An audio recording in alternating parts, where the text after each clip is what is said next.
Sezoni i ri i pushimeve në Bregdet do ta gjejë ndarjen e hapësirës me çadra me rregulla të ndryshuara.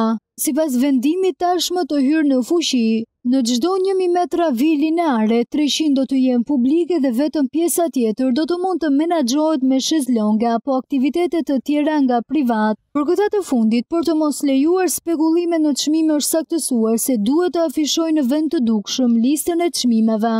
Për këtë do të realizohen edhe inspektime ku për shkelje do të ketë masa. Po ashtu, 1% e hapësirës që do të jepet me qira do të duhet të jetë me tualete dhe me gabina të zhveshjes, ndërsa në çdo stacion plazhi do të vendoset vrojtues dhe të afishohen në vend të dukshëm numrat e emergjencave.